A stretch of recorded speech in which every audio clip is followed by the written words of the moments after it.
Cześć, z tej strony Łukasz Gąbiowski. Mieliśmy dzisiaj okazję uczestniczyć w wyjątkowym spotkaniu z jeszcze bardziej wyjątkową osobą, legendą hakerskiego półświatka, samym Kevinem Mitnickiem.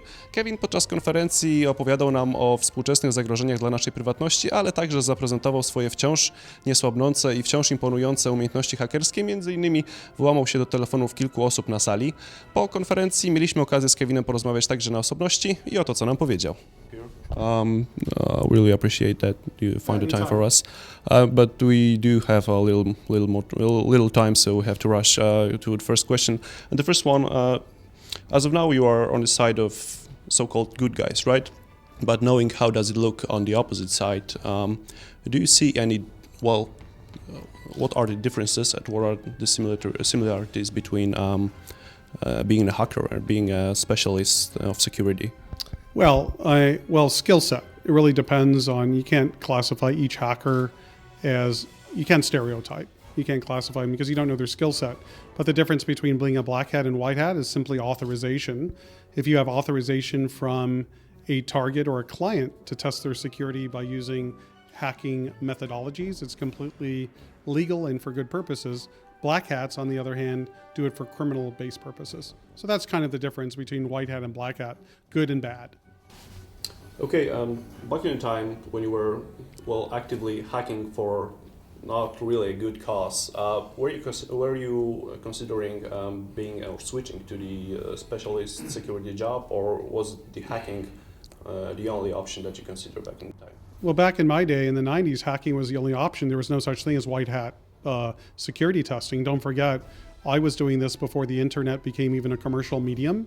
So this is, the only websites on the internet were really JPL, so you could look at planets. They had Archie, they had FTP. It was more for email and FTPing software, right? And back in those days, there was no opportunity to use these skills in the way I do now.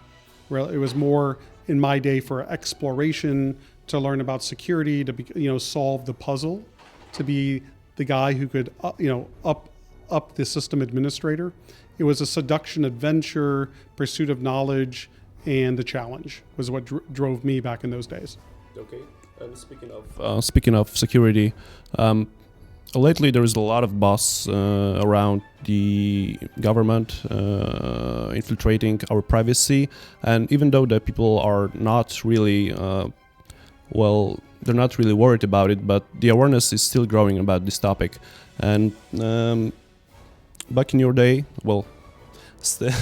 back in time in 80s or 90s, were you aware of any similar practices happening on the government side as well that happens today, or it was basically not existent? Do you have any knowledge about when did it start? Well, I don't have knowledge of when they started, but I did know that the government was doing type of surveillance ops, because I remember when I hacked into a company called Qualcomm. They developed the CDMA technology.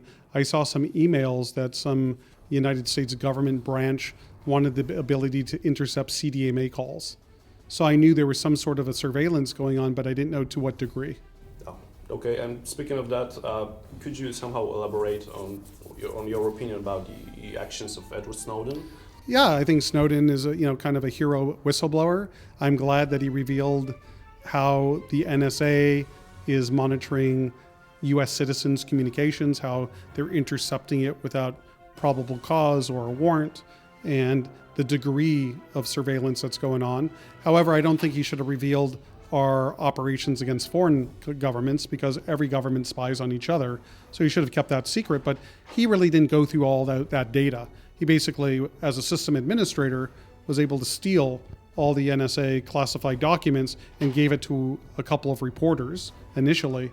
So obviously he wasn't there to vet what the underlying material contained. Okay, and going to the next question, what was your main or biggest motivation back in the times when you were actively hacking? Did becoming the greatest of all time as it is now even bother you, or were you just doing this for fun, for sport? I was doing it for fun and sport. Again, my motivations for hacking was intellectual curiosity, the challenge and the seduction of adventure, and learning about computer systems and figuring out how to circumvent the security. Have you ever felt really satisfied with the result, or was it never-ending story basically? I always wanted to become better. Okay, that's great. And the very last question, since we are probably running out of time. There were a lot of incredible achievements during your career, and probably there even is more coming. But is there anything that you are especially most proud of? Especially most proud of, I guess for building my company now. Like I have I have a company that we do security testing. So I hired the best people to go out and service our clients. And basically we operate as ethical hackers, kind of like a Mission Impossible team. I call it the Ghost team. And we are always successful at finding flaws that we could exploit to break into our clients' networks. So I'm really satisfied that we're able to offer this service to help our clients find their security vulnerabilities and fix them before they're exploited by some bad guys. Okay, and simply out of curiosity, I'm not really sure. Can you speak about it? But how does the recruitment process looks in your company?